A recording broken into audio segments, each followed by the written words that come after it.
नमस्कार, मैं हूं आपके साथ गौरव राजेंद्र। बुलेटिन की शुरुआत करते हैं। गुरुग्राम में मुख्यमंत्री नायब सिंह सैनी की अध्यक्षता में कष्ट निवारण समिति की बैठक हुई और इस बैठक में कुल 23 समस्याएं रखी गईं और इस बैठक में 19 समस्याओं का निवारण भी किया गया। वहीं कर समस्याओं का निवारण करने के लिए जिला उपायुक्त गुरुग्राम को आदेश जारी किए गए और इसके अलावा नगर निगम के अधिकारियों को भी आदेश जारी किए गए कि किसी भी तरह की लापरवाही नहीं बरती जाएगी और विकास कार्यों को गति दी जाएगी। साथ ही मुख्यमंत्री ने आम आदमी पार्टी और कांग्रेस पर जमकर निशाना साधा। आम आदमी पार्टी भी कांग्रेस की बी टीम है। कांग्रेस अभी हार के सदमे से बाहर नहीं आ पाई है और यही कारण है कि बार बार ईवीएम पर सवाल उठा रही है।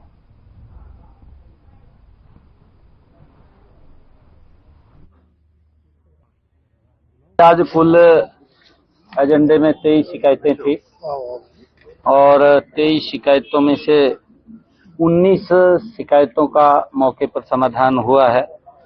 4 शिकायतें पेंडिंग रखी गई हैं और उनके कुछ कारण थे, उसको जांच के लिए हमने कहा है डीसी महोदय को कि आप उसकी जांच करके उसकी रिपोर्ट दें और अगली बार उसको देखेंगे। कई प्रकार की समस्याएं थी, जैसे आवासीय क्षेत्र में अवैध तरीके से कोई दूषित जल की बात है, पानी ठीक नहीं मिल रहा, सीवरेज की बात है, सीवरेज के साथ साथ एसटीपी की कोई विषय आए थे, उसको लेकर के विषय था और शहर के अंदर स्वच्छता को लेकर के भी कई बातें आई। हमने कहा है कि इसको स्वच्छता को गति से काम को करें। कुछ होर्डिंग्स को लेकर के भी बात आई और एडवर्टाइजमेंट को लेकर के, उसके लिए हमने कहा है कि अलग से पॉलिसी वो बने ताकि निगम का इनकम का साधन भी खड़ा हो और उस पैसे से हम गुरुग्राम के विकास को गति से बढ़ा सकें। उसको लेकर के भी हमने एक पॉलिसी बनाने की बात कही है कि अगर कोई होर्डिंग लग रहे हैं या कोई एड लग रही है तो उसके लिए कोई एक पॉलिसी मैटर होना चाहिए, उसको भी हमने कहा है।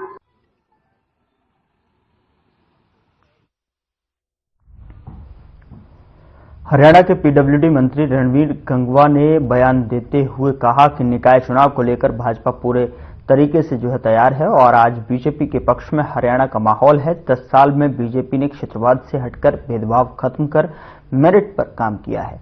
जनता में बीजेपी की नीतियों को लेकर विश्वास बढ़ा है।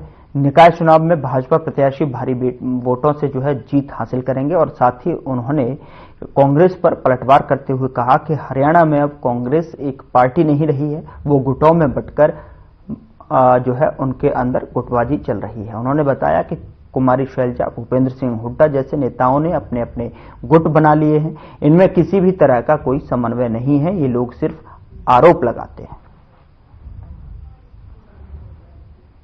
भारतीय जनता पार्टी पूर्ण रूप से चुनाव के लिए तैयार है और भारतीय जनता पार्टी के पक्ष के अंदर आज पूरे प्रदेश के अंदर माहौल है। जिस तरीके से 10 साल तक भारतीय जनता पार्टी ने प्रदेश के अंदर राज करने का काम किया है, जिस ट्रांसपेरेंसी के साथ राज चलाने का काम किया है, बिना किसी क्षेत्रवाद के, बिना किसी भेदभाव के कार्य करने का काम किया है, मेरिट के आधार पर कार्य किए हैं और मैं निश्चित तौर पर इस चुनाव के अंदर भी भारतीय जनता पार्टी के उम्मीदवार ही जीत करके आएंगे। शहरों के अंदर भारतीय जनता पार्टी सिंबल पे पहले भी चुनाव लड़ती रही है और आगे भी मैं समझता हूं कि हम सिंबल पे ही चुनाव लड़वाएंगे और जीतेंगे। उधर हरियाणा के कैबिनेट मंत्री अनिल विज ने बयान देते हुए कहा कि वन नेशन वन इलेक्शन को लेकर अच्छा फैसला लिया गया है। आजादी के बाद फैसला लेना चाहिए था, लेकिन पूर्व की सरकारों ने ऐसा होने नहीं दिया। हर साल इलेक्शन होते रहते हैं, देश कुछ सोच नहीं सकता, विकास कार्य रुक जाते हैं, कई महीने तक कोड ऑफ कंडक्ट लगता है, काम रुक जाता है। आज जो फैसला हुआ है वो स्वागत योग्य फैसला है। साथ ही उन्होंने निशाना साधा कि विकसित भारत बनाने की बात नेहरू जी, इंदिरा गांधी और मनमोहन सिंह ने नहीं की। बहुत ही ठीक फैसला लिया गया है। ये लिया तो जाना चाहिए था आजादी प्राप्त होने के बाद ही, परंतु पूर्व की सरकारों ने इस बारे में कभी नहीं सोचा। प्रधानमंत्री नरेंद्र मोदी जी अपनी राष्ट्रवादी सोच के साथ कई उन्होंने चीजें नहीं की हैं। अब ये जो चुनाव है, वन नेशन वन चुनाव, वन इलेक्शन, सारा साल ही इलेक्शन होते रहते हैं। आप अंदाजा लगाइए, पहले लोकसभा का हुआ, फिर हरियाणा का हुआ, फिर महाराष्ट्र का हुआ, अब दिल्ली का हो रहा है। देश कुछ और सोच ही नहीं पाता। हरियाणा के पूर्व मुख्यमंत्री भूपेंद्र सिंह हुड्डा ने किसान आंदोलन पर बड़ा बयान दिया है, जहां भूपेंद्र सिंह हुड्डा ने कहा कि जगजीत सिंह डल्लेवाल को 16 दिन अनशन पर हो चुके हैं और उनकी स्थिति खराब है। तुरंत सरकार को बात करके समस्या का समाधान निकालना चाहिए। साथ ही उन्होंने कहा कि किसानों की कोई नई मांग नहीं है। जो किसानों से जो है बात हुई थी, कहा था कमेटी बनाकर एमएसपी की गारंटी देंगे, अभी तक उस पर बात नहीं हुई है। पुलिस की तरफ से रास्ते बंद करने पर जो है हुड्डा ने कहा कि रास्ते बंद करना और अप्रजातांत्रिक है और आपको बता दें कि अगर कानून कोई अपने हाथ में ले तो सरकार कदम उठा सकती है। वहीं पूर्व मुख्यमंत्री भूपेंद्र सिंह हुड्डा ने वन नेशन वन इलेक्शन पर कहा कि अभी कैबिनेट पर आया है, पार्लियामेंट में आएगा तब इस पर बात करें। उससे सरकार को बात करनी चाहिए, बातचीत करके उनका समाधान निकालना चाहिए। अभी तक बातचीत के लिए हालांकि किसान कह रहे हैं कि रास्ते खुले हैं। 14 तारीख को वो कह रहे हैं फिर पूछ कर प्रयास करेंगे। 2 बार पूछ कर प्रयास किया था, सफल नहीं हुए किसान। हाँ, मतलब बातचीत करनी चाहिए भाई, कोई नई मांग नहीं है उनकी। जो पहले बात हुई थी किसान सरकार से किसानों की 2 साल पहले, उन्होंने कहा था कमेटी बना के एमएसपी की हम करेंगे। अब तक कोई हुआ है? एमएसपी की उनकी वाजिब मांग है, जो है बात करके निकालना चाहिए। अब रास्ते बंद करना प्रजातंत्र है, सबका अधिकार है, रास्ते बंद करना ये प्रजातांत्रिक है। हाँ, कोई कानून अपने हाथ में ले तो सरकार अपना कदम उठा सकती है। उन्होंने पहले कहा इन किसानों को भाई आप ट्रैक्टर ट्रॉली नहीं ले आओगे, वो भी इनकी बात मान ली गई। अब पैदल जाने में भी इनको एतराज हो गया। भाई कहाँ सुनाएंगे? प्रजातंत्र में तो इनका अधिकार है सबका। इनकी बात सुनकर बातचीत करके समाधान निकालना चाहिए सरकार को तुरंत। खनौरी बॉर्डर पर किसान का आमरण अनशन जारी है और इस बीच किसान नेता जगजीत सिंह डल्लेवाल की तबीयत काफी बिगड़ गई है। आपको बता दें कि यूएसए से आए कैंसर स्पेशलिस्ट डॉक्टर करण जतवानी ने जगजीत सिंह डल्लेवाल की सेहत को लेकर खुलासे किए हैं। डॉक्टर का कहना है कि जगजीत सिंह डल्लेवाल के शरीर में बहुत ज्यादा वीकनेस आई हुई है और जगजीत डल्लेवाल की किडनी खत्म हो चुकी हैं। आगामी दिनों में अगर ऐसे ही स्थिति रही तो स्थिति बहुत ज्यादा आउट ऑफ कंट्रोल हो सकती है।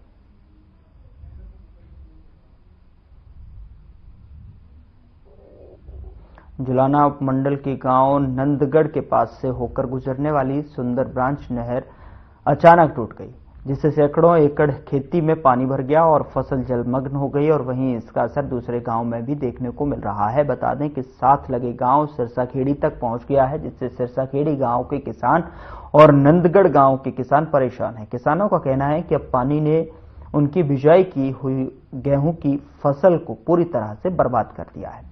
अब उनके पास कुछ नहीं बचा है। सरकार को इन दोनों गांवों के किसानों को मुआवजा देना चाहिए ताकि उनकी कुछ भरपाई हो सके।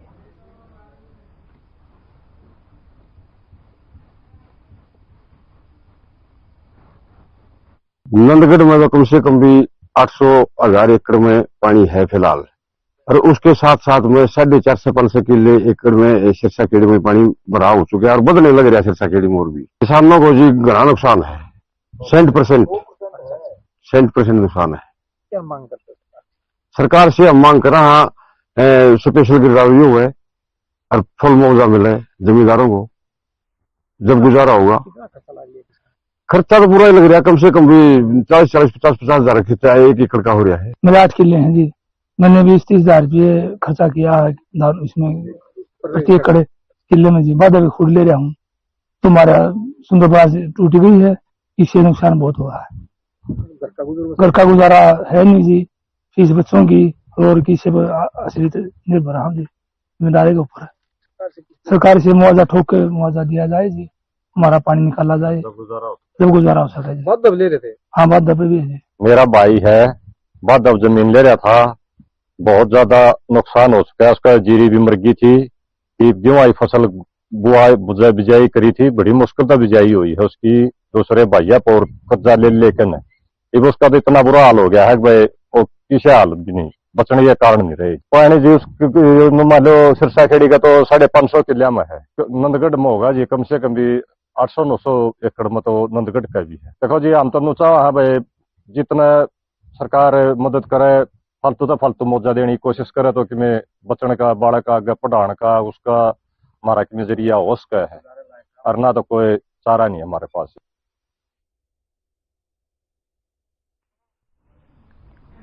उधर नीलोखेड़ी शहर का प्रत्येक वार्ड उपेक्षा के चलते समस्या ग्रसित है और वार्ड में गंदगी के ढेर हैं, समस्याओं से निजात नहीं मिल रही है। इसके अलावा यहां आमजन को नाली पानी निकासी और स्पीड ब्रेकर, बढ़ती चोरी के अलावा सड़कों की खस्ता हालत समेत कई समस्याओं से लोग यहां के जूझ रहे हैं। दरअसल आपको बता दें कि परेशानियों से अवगत कराया गया है और इसको लेकर शहर के सामाजिक कार्यकर्ता प्रेम मुंजाल समेत कई गणमान्य लोगों ने मिलकर सीएम नायब सैनी के नाम एसडीएम को ज्ञापन सौंपकर समस्याओं को रूबरू कराया और तहसील परिसर में समस्याओं के चलते समाधान को लेकर ज्ञापन सौंपा गया है। दरअसल आपको बता दें कि सौंपे गए ज्ञापन में सामाजिक कार्यकर्ता प्रेम मुंजाल ने बताया कि शहरवासियों को समस्याओं का सामना करना पड़ रहा है, सड़कों की खस्ता हालत होने के कारण लोग चोटिल हो रहे हैं।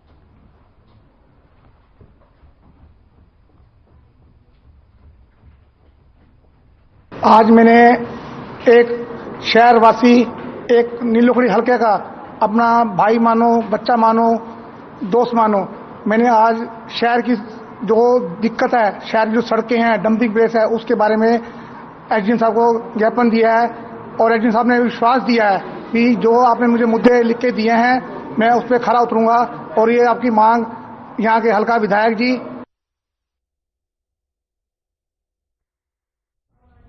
उधर SMS memorial public school Taraori में विद्यालय का वार्षिकोत्सव धूमधाम से मनाया गया और इस वार्षिकोत्सव को आगाज जागृति का नाम दिया गया है। दरअसल आपको बता दें कि सर्वप्रथम विद्यालय की छात्राओं द्वारा अतिथियों का स्वागत तिलक कर उनका अभिवादन किया गया और साथ ही विद्यालय के वार्षिकोत्सव कार्यक्रम की शुरुआत विद्यालय के प्रबंधक गुरुशरण सिंह ग्रेवाल और विद्यालय प्रधानाचार्य डॉक्टर विभा कौशिक और अन्य गणमान्य अतिथियों ने मां सरस्वती की प्रतिमा पर पुष्प अर्पित कर किया और रंगारंग सांस्कृतिक कार्यक्रम में विद्यार्थियों ने मनमोहक प्रस्तुतियां सभी का मन मोह लिया। विद्यार्थियों द्वारा प्रस्तुत लघु नाट्य के माध्यम से समाज में बढ़ रहे साइबर क्राइम से बचने और उन्हें रोकने के लिए समाज को जागरूक किया गया।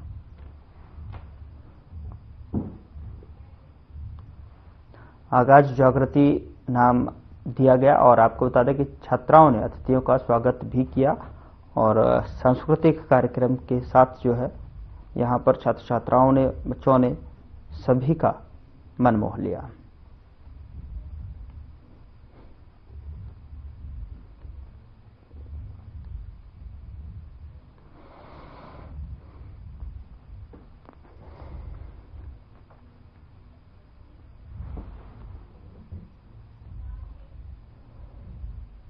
अगली खबर का रुख करते हैं। खबर गलियों की साफ सफाई को लेकर, सीवरेज को लेकर जिस तरीके से सामने समस्या निकल कर आ रही है। हरियाणा में इस बार निकाय चुनाव भी हैं और ऐसे में निकाय चुनाव को लेकर तैयारियां जोरों पर चल रही हैं और साथ ही साथ इस बीच समस्याओं को समाधान को लेकर भी जनता के बीच में लगातार सवाल बने हुए हैं। राज्य चुनाव आयुक्त धनपत सिंह जानकारी देते हुए बताया कि पहले चरण में 3 नगर निगमों और 3 नगर परिषदों और 21 नगर पालिका के साथ में उपचुनाव करवाए जाएंगे और चुनाव को लेकर जिस तरीके से जानकारी दी गई है उसमें गुरुग्राम, फरीदाबाद और मानसरोवर और नगर निगम के चुनाव करवाए जाएंगे। मानेसर नगर निगम में पहली बार निकाय चुनाव होंगे और अंबाला सदर, सिरसा और पटौदी, जाटौली नगर परिषदों के चुनाव करवाए जाएंगे। 34 स्थानीय नगर निकायों के चुनाव ड्यू हैं, जिनमें 8 नगर निगम, 4 नगर परिषद और 22 नगर पालिकाएं हैं। तो अभी हमें जो राज्य सरकार से मैंडेटरी कंसल्टेशन आती है, जो वार्डबंदी कंप्लीट होने के और रिजर्वेशन होने के बाद, वो हमें 3 नगर निगमों, 3 नगर परिषदों और 21 नगर पालिकाओं के लिए प्राप्त हुई है। ये 3 नगर निगम हैं गुरुग्राम और फरीदाबाद, जिनके नवंबर 2022 से और क्रम से मार्च 2022 से ड्यू हैं। और मानेसर नगर निगम का चुनाव पहली बार हो रहा है क्योंकि 2020 में पहली बार स्थापित की गई है। तो 5 वर्ष में चुनाव करवाए जाने होते हैं, तो वो हम चुनाव करवा रहे हैं। चलिए अगली खबर का रुख करते हैं। करनाल से भाजपा विधायक जगमोहन आनंद ने निवास स्थान पर सुनी समस्याएं, बोले जनता के लिए काम करना पहली प्राथमिकता है। उन्होंने कहा कि करनाल विधानसभा की जनता आती है अपना काम को लेकर और हम जितना हो सकता है अधिकारियों के संज्ञान में डालकर समस्याओं को हल कराते हैं। विशेष तौर पर गलियों की सफाई, सड़कों और सीवरेज जैसी समस्याओं इसमें जो है मुख्य होती हैं।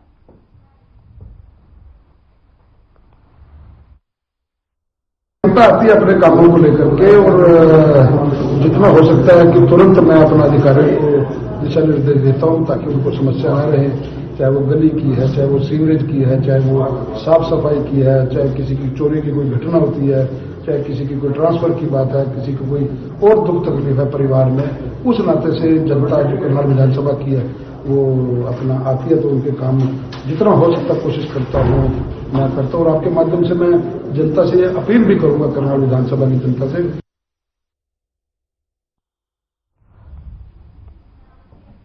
चरखी दादरी स्थित समारोह स्थल में रात को शादी समारोह के दौरान हर्ष फायरिंग में गोली लगने से एक 13 साल की लड़की की मौत हो गई। वहीं छर्रे लगने से लड़की की मां घायल हो गई। घटना के बाद फायरिंग करने वाला शख्स मौके से भागने में कामयाब रहा। पुलिस ने मौके पर पहुंचकर लड़की के पिता की शिकायत के आधार पर फायरिंग करने वाले शख्स के खिलाफ जो केस दर्ज करके जांच शुरू कर दी है। साथ ही आपको बता दें कि चरखी दादरी सिविल अस्पताल में लड़की का पोस्टमार्टम करवाया गया। वहीं लड़की की मां का इलाज सिविल अस्पताल में लगातार जारी है। मामले को लेकर डीएसपी सुभाष चंद्र ने बताया कि मामले की जांच की जा रही है। उन्होंने कहा कि शादी समारोह में हथियार लेकर आना गैर कानूनी है और मामले में उचित कार्रवाई की जाएगी।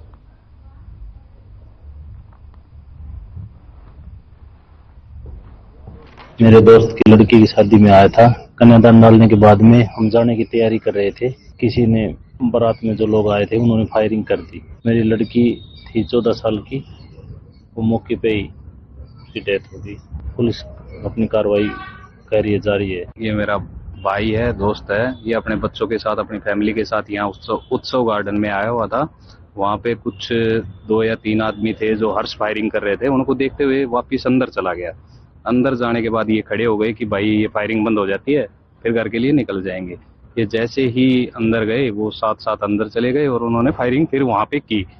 फायरिंग करते हुए जो वहाँ हैं देखने वाले वो बता रहे हैं कि जैसे ही उसने लोड किया, अपना हथियार लोड किया, तो उसमें से फायर हो गया और फायर जो है बच्ची के यहाँ पीछे गर्दन में गोली लगी और वहाँ जो भाभी जी खड़ी थी उनके भी छर्रे वर्रे लगे हैं। वहाँ से फिर इनको यहाँ हॉस्पिटलाइज किया गया, सरकारी हॉस्पिटल में लेके आए। यहाँ डॉक्टरों ने गुड़िया को डेड घोषित कर दिया और भाभी का थोड़ा बहुत इन्होंने पट्टी वट्टी करके छोड़ दिया। सूचना मिली थी कि मुझसे वाटिका के अंदर कोई फायरिंग होती है, उसके किसी लड़की को गोली लगी है, जिससे सूचना पता लगा कि वो लड़की वो जो गोली लगी तो वो हॉस्पिटल में गई थी। वहाँ से उसको रोहतक रेफर कर दिया और हम यहाँ पता लगाने की कोशिश तो ऑलरेडी इसके अंदर पहले गाइडलाइन जारी हो चुकी है कि कोई मैरिज प्लेस के अंदर या कोई भी जो है अच्छा लाइसेंसी असला है वो भी कोई भी लेकर नहीं आएगा। और ये जो भी लाइसेंसी असला या जैसा भी असला लेकर है तो उसके खिलाफ कानूनी कार्रवाई। हम भी शादी में आए थे, मेरे साथी की लड़की की शादी थी और ये जिसकी लड़की की डेथ हुई है हमारा साथी अशोक जी। ये लड़की रिया थी, 9th पढ़ती थी और ये सारा परिवार शादी में आया था जी। और खाना खाने के बाद जाने की तैयारी में थे और तभी वो कोई हर्ष फायर कर रहे थे लड़के और वो राइफल लोडेड थी। वो अचानक ट्रिगर दब गया, लड़की के गर्दन में लगी और ऑन द स्पॉट लड़की की डेथ हो गई। कर दी अननोन के नाम, तो ना तो हम जानते, कोई अननोन थी, बराती थी, कौन था वो। तो पुलिस करेगी इन्वेस्टिगेशन कहाँ का था, कौन था। किसी ने मना वो करे नहीं, पुलिस वहाँ को थी नहीं। 112 वगैरह होती तो वही मान लो पहले हादसा ना होता ही, अब वो भाग गए। नाम तो देखो पुलिस ने कार्रवाई करनी थी, तो घटना तो हरियाणा में रोज घटे, तो पुलिस का काम है। उधर करनाल का सुल्तानपुर गांव अपनी खासियत के लिए हर किसी को अपनी ओर आकर्षित कर रहा है। ये गांव जल संरक्षण के लिए मिसाल बना हुआ है। साल 2020 में नेशनल ग्रीन ट्रिब्यूनल एनजीटी की शिकायत पर कोर्ट के आदेश पर जो गांव का वेस्ट यानी कि गंदा पानी और जो सीधा ड्रेन में जा रहा था उसको पंचायती राज ने बाईपास किया और 5 पॉन्ड स्कीम के तहत जल का संरक्षण किया। वहीं पानी आज खेती के लिए उपयोग किया जा रहा है। आज के मौजूदा समय में यहाँ का नजारा बहुत ही सुंदर बना हुआ है।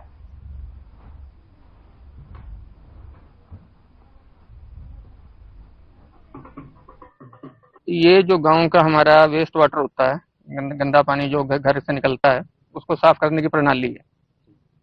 और अनएरोबिक स्लज बायोडिग्रेडेशन इसका जो साइंटिफिक नाम है वो है। इसमें एक अनएरोबिक बैक्टीरिया होता है जो पानी में घुल के जो इम्प्योरिटी आती है, यानी कि जो ऑर्गेनिक मैटर आता है, तो उसको ये गैस और उसमें खाद में कन्वर्ट कर देता है, पहले और दूसरे पॉन्ड में। तीसरे और चौथे पॉन्ड में सनलाइट से उसका फोटोसिंथेसिस होता है पानी का, और जो उसमें हैवी मेटल्स वगैरह होते हैं वो सारे ऑक्सीडाइज होकर वो बैठ जाते हैं नीचे।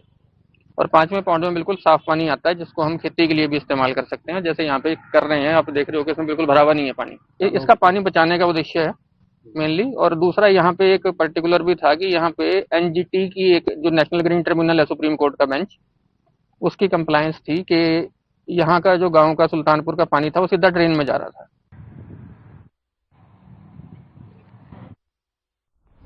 उधर रेवाड़ी में CIA 3 की टीम ने अंतर्राज्यीय चोर गिरोह का पर्दाफाश करते हुए 5 आरोपियों को काबू किया है। आपको बता दें कि 5 आरोपियों को कोर्ट में पेश कर रिमांड पर लिया गया है। आरोपियों के कब्जे से 5 देसी कट्टे, 18 जिंदा कारतूस और चोरी करने वाले हथियार सहित एक कार भी बरामद की है। आरोपियों पर जो है राजस्थान, हरियाणा, यूपी सहित अन्य राज्यों में मामले दर्ज हैं। रेवाड़ी जिले की चोरियों की 2 दर्जनों से अधिक वारदातों का भी खुलासा हुआ है। डीएसपी रविंद्र कुमार ने प्रेस वार्ता कर बताया कि आरोपियों पर जो है 20 से 25 मुकदमे राजस्थान और यूपी में दर्ज हैं। पिछले 3 सालों से यह गिरोह सक्रिय था। पिछले कई दिनों से रेवाड़ी जिले में बंद मकान को निशाना बना रहे थे और उनमें चोरियां भी कर रहे थे। ये लोग दिन में रेकी करने के बाद में रात को मकान में चोरियां करते थे। सभी बदमाशों ने मिलकर एक गैंग बनाई हुई है। फिलहाल पुलिस आगे की पूछताछ कर रही है।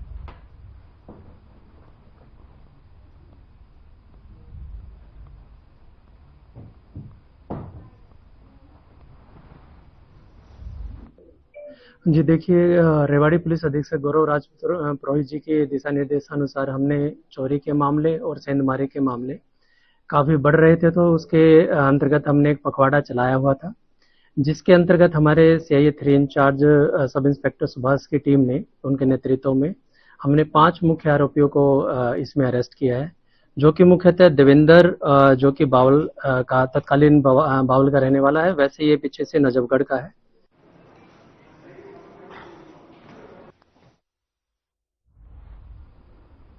खबर रतिया से है, जहां पर बुढ़लाडा रोड, टोहाना रोड और बाजार में अतिक्रमण करने वाले दुकानदारों और सड़क के बीचों बीच गाड़ियां खड़ी करने वाले चालकों के खिलाफ नगरपालिका संघ ट्रैफिक पुलिस ने मोर्चा खोल दिया है। इस बारे में डीएसपी संजय विश्नोई ने विस्तार में जानकारी दी है और कहा कि ट्रैफिक पुलिस को और नगरपालिका को सख्त दिशा निर्देश दिए गए हैं।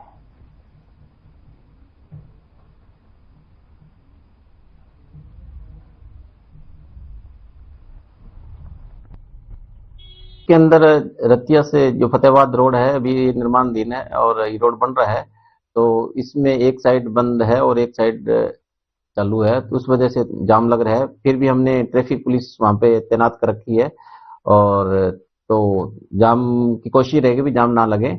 और इसके अलावा हमारी जो दुकानदारों से अपील है वो अपना जो सामान है वो दुकान के अंदर ही रखे, बाहर की साइड में अतिक्रमण ना करें।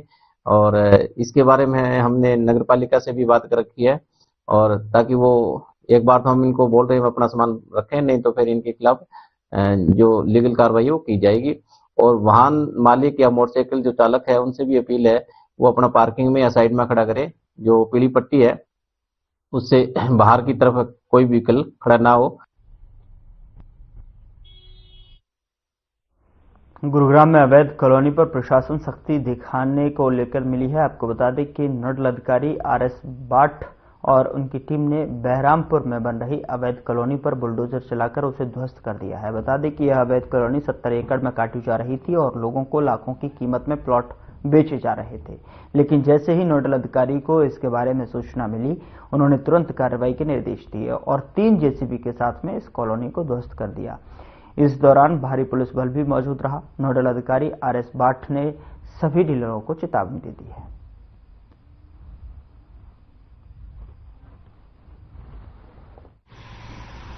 यहाँ पर कॉलोनी काट कर बेच रहे हैं। ये लगभग एक नंबर में 70-80 एकड़ का वो एरिया है। उस एरिया में आज की डेट में कोई लिटिगेशन नहीं है कि वो निगम की जमीन है या पंचायती जमीन से पहले और विजाविज इंडिविजुअल्स कोई स्टे भी है। और ये लोग जीपीए करके लोकल प्रॉपर्टी डीलर मिलकर यहाँ पर अवैध कॉलोनियां काटते हैं। जीपीए के थ्रू हो रही है, रजिस्ट्री कोई नहीं हो रही है। हम लिख कर भी भेजेंगे कि यहाँ रजिस्ट्री 70 एकड़ में बंद कर। भाई गरीब बंदा जब फंस जाएगा, जब मकान बनाएगा, तब हम उस स्टेज पर आए तो ठीक नहीं लगेगा। इनिशियल स्टेज पर हम कार्रवाई करेंगे।